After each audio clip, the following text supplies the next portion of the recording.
जैसा कि last episode में हमने देखा कि लिन और लुओ फेंग के दरमियान फाइट होने ही वाली थी कि तभी वहां पर कोजिन आ जाता है। कोजिन को देखकर लिन थोड़ा सा घबरा गया था क्योंकि उसे यहाँ पर यह मालूम हो गया था कि कोजिन लुओ फेंग का फ्रेंड है और अगर मैंने यहाँ पर लुओ फेंग से कुछ भी गड़बड़ी की तो कोजिन की फैमिली मुझे नहीं छोड़ेगी। ये सोचकर लिन यहाँ पर कुछ भी नहीं करता और चुपचाप वहां से चला जाता है। अब उसके चले जाने के बाद कोजिन उस लड़की से पूछता है जिसको लुओ फेंग ने बचाया था कि क्या तुम मेरे साथ चलोगी या फिर यहीं पर काम करना चाहोगी। उसकी ये बात सुनकर वो लड़की हैरान हो जाती है। अब इस एपिसोड की स्टार्टिंग में हम देखते हैं कि वो लड़की कोजिन के साथ जाने के लिए राजी हो जाती है और फिर ये सभी लोग यहाँ से स्लेव मार्केट की तरफ जाने लगते हैं। चलते चलते रास्ते में लुओ फेंग कोजिन से बात करते हुए कहता है मुझे बिल्कुल भी उम्मीद नहीं थी कि तुम इस लड़की से ऐसा कुछ कहोगे। जिस पर कोजिन लुओ फेंग को कहता है कि अभी थोड़ी देर पहले इसके साथ जो कुछ भी हुआ मुझे नहीं लगता कि वो रेस्टोरेंट वाले इसे दोबारा से वहां पर एम्प्लॉय के तौर पर रखेंगे क्योंकि इसकी वजह से वहां पर दोबारा फिर से कोई ना कोई झगड़ा हो सकता है। इसलिए इसको वो स्लेव मार्केट में बेच देंगे ताकि इसकी वजह से दोबारा ऐसा कुछ भी ना हो। क्या पता स्लेव मार्केट में इसकी किस्मत और भी ज्यादा खराब हो जाए। मुझे भी कुछ स्लेव्स की जरूरत है इसलिए इसका मेरे साथ आना बेहतर है, लेकिन अगर तुम चाहो तो तुम भी इसे अपने साथ ले जा सकते हो। जिस पर लुओ फेंग कहता है नहीं मैं इसे अपने साथ नहीं ले जा सकता क्योंकि मुझे एक एडवेंचर पर जाना है, इसका तुम्हारे साथ जाना ही अच्छा रहेगा। ऐसे ही बातें करते करते ये लोग स्लेव मार्केट की तरफ आगे बढ़ रहे होते हैं। तभी हमें यहाँ पर इस पूरी सिटी का दोबारा से एक व्यू दिखाया जाता है जिसके बाद हम देखते हैं कि ये सभी लोग स्लेव मार्केट तक पहुंच गए होते हैं। स्लेव मार्केट को देखते हुए कोजिन लुओ फेंग को बताता है कि वो सामने वो है स्लेव मार्केट और फिर इसके बाद ये सभी लोग स्लेव मार्केट के एंट्रेंस गेट से होते हुए उसके अंदर चले जाते हैं। वहां पर जाकर ये लोग देखते हैं कि पहले ही कितने सारे स्लेव्स की वहां पर बोली लग रही होती है। लोग वहां पर धड़ाधड़ स्लेव्स को खरीद रहे होते हैं। इस स्लेव मार्केट में तो काफी ज्यादा लोगों की भीड़ होती है। यहाँ पर इतनी ज्यादा भीड़ को देखकर लुओ फेंग तो कहीं खो सा ही गया था। तभी अचानक से उसे कोजिन की आवाज सुनाई देती है। वो अपने सामने देखता है कि कोजिन तो वहां पर कुछ स्लेव्स को देख रहा है। उन स्लेव्स को बेचने वाला कोजिन को उन स्लेव्स की सारी जानकारी दे रहा होता है। तो ये सुनकर लुओ फेंग भी वहां पर आ जाता है और उस सेलर की बात सुनकर कहता है कि 9th लेवल का वॉरियर सिर्फ 20 हीलियन कॉइंस का। फेंग तो ये सुनकर हैरान हो रहा होता है। तो कोजिन उसे कहता है चौंकने की जरूरत नहीं है, जो भी वॉरियर प्लेनेट लेवल से कम होता है वो सिटीजन नहीं बन सकता, इसी वजह से उनकी प्राइस इतनी ज्यादा कम होती है। सिवाय खूबसूरत लड़कियों और वो जिनके अंदर यूनिकनेस होती है उनकी प्राइस इससे हटके होगी। बाकी जो कोई भी प्लेनेट लेवल से कम होगा वो लो प्राइस पर ही बिकेगा। कोजिन की यह बात सुनकर लुओ फेंग अपने मन में सोचता है कि अर्थ के ज्यादातर ह्यूमंस के पास तो यहाँ के सिटीजन्स बनने के राइट्स भी नहीं हैं। हमारी अर्थ के ह्यूमंस तो काफी ज्यादा कमजोर हैं, तो क्या वो लोग यहाँ पर स्लेव बनकर ही रह जाएंगे। फेंग यहाँ पर ये सोच रहा होता है कि तभी कोजिन की नजर खूबसूरत लड़कियों पर पड़ती है। तो वो कहता है देखो वहां पर कितनी खूबसूरत लड़कियां हैं। ये कहते हुए वो भागकर जाकर उन लड़कियों को देखने लगता है। तो फेंग भी उसके पीछे आता है। वो लड़कियां सच में काफी ज्यादा खूबसूरत होती हैं। कोजिन का तो यहाँ पर मुंह ही खुले का खुला रह गया था और वो उन सबको देखकर बहुत खुश हो रहा होता है। कोजिन को इस तरह से उन लड़कियों को घूरते हुए देखकर वहां पर उनको बेचने वाली आती है और वो कहती है कि हर एक लड़की 5000 हीलियन कॉइंस की है। ये सभी लड़कियां बहुत खूबसूरत हैं। लुओ फेंग ने जिस लड़की को बचाया था वो इन सब लड़कियों को देखकर उदास हो जाती है क्योंकि वो भी जानती है कि स्लेव मार्केट में यहाँ पर उनके साथ कितना गलत होता है। शाशा को इस तरह से उदास हुआ देखकर लुओ फेंग को भी बुरा लग रहा होता है और ये बात शाशा भी नोटिस कर लेती है। लुओ फेंग बुबाता से पूछता है तुम्हारे ख्याल से वो लड़की क्या सोच रही होगी। जिस पर बुबाता उसे कहती है इस यूनिवर्स में किसी को कोई भी परवाह नहीं है कि स्लेव्स क्या सोच रहे हैं या उनके दिमाग में क्या चल रहा है।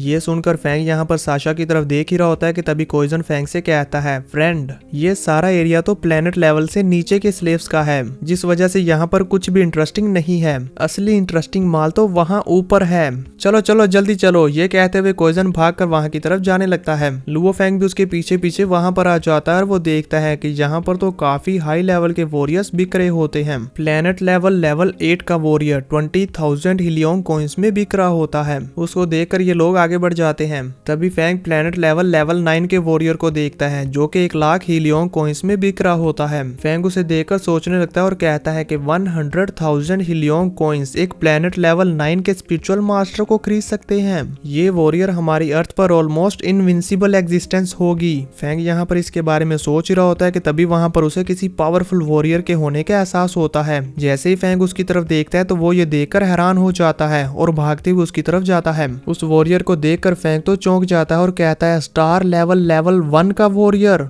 इस वॉरियर की प्राइस 10 लाख हीलियोंग कॉइन्स होती है। फैंग ये देखकर हैरान हो ही रहा होता है कि तभी उसकी नजर स्टार लेवल 2 के वॉरियर पर पड़ती है जो कि 6 लाख हीलियोंग कॉइन्स का होता है। फिर वो देखता है स्टार लेवल 3 के वॉरियर को, वो 12 मिलियन का होता है। इसी तरह इन वॉरियर्स को देखते हुए फैंग आगे की तरफ बढ़ने लगता है और वो चलते हुए वहां पर वॉरियर्स को देखने लगता है। वहां पर एक से बढ़कर एक और भी ज्यादा पावरफुल वॉरियर्स लाइन में लगे होते हैं। फैंग उन सभी वॉरियर्स को देखता चाहता है और उनकी प्राइस को भी देखता जा रहा था, जहां पर स्टार लेवल 9 का वॉरियर 5 बिलियन हीलियोंग कॉइन्स का होता है।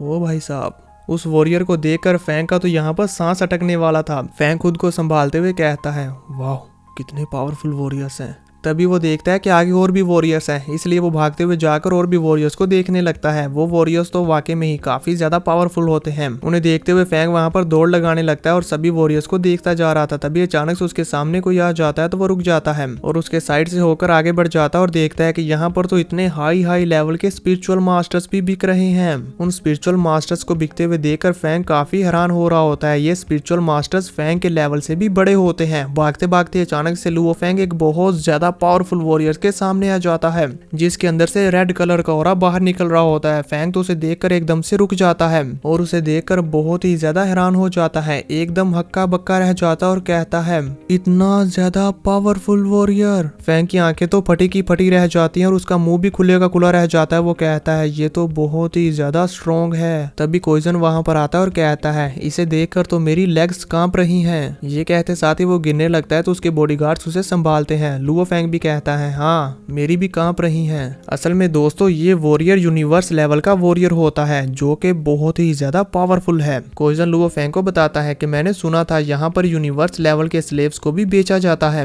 जिनकी प्राइस ट्रिलियंस ऑफ हीलियोंग कॉइन्स होती है।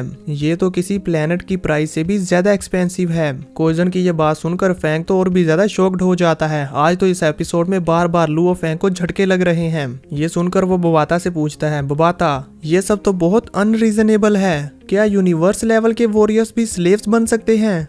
लेकिन अगर इस तरह के स्लेव ने धोखा दे दिया तो उसके मालिक के साथ क्या होगा? क्या ये एक डिजास्टर नहीं होगा? फैंग की ये बात सुनकर वो बातों से बताती है कि हाँ यूनिवर्स लेवल के वॉरियर को भी स्लेव बनाया जा सकता है, पर जहाँ तक बात है धोखा देने की तो ये ऐसा नहीं कर सकते, क्योंकि इन स्लेव्स के दिमाग में एक चिप कार्ड लगाया जाता है जिसमें सारी इंफॉर्मेशन स्टोर्ड होती है और ये अपने मास्टर के सभी ऑर्डर्स को कम्प्लीटली मानते हैं। अगर ये लोग अपने मास्टर को धोखा देना चाहते हैं तो इनको अपनी वो चिप डिस्ट्रॉय करनी होगी और अगर ये उस चिप को डिस्ट्रॉय करेंगे तो ये खुद भी मारे जाएंगे। पर अगर ये यूनिवर्स लेवल का ब्रेक थ्रू करके डोमेन मास्टर लेवल तक पहुंच जाते हैं तो फिर ये अपनी इस चिप से छुटकारा हासिल कर सकते हैं, क्योंकि जब ये डोमेन मास्टर के लेवल तक पहुंच जाएगा तो फिर इसकी सोल अपने दिमाग को छोड़ सकती है और फिर उसके बाद ये जो चाहे वो कर सकता है। बबाता की ये बात सुनकर फैंग कहता है, डोमेन मास्टर लेवल, ये तो बहुत टेरिफाइंग है। और फिर वो शाशा की तरफ देखते हुए कहता है कि इस यूनिवर्स में सिर्फ वीक और पावरलेस ही नहीं बल्कि स्ट्रॉन्ग भी खरीदे और बेचे जा सकते हैं।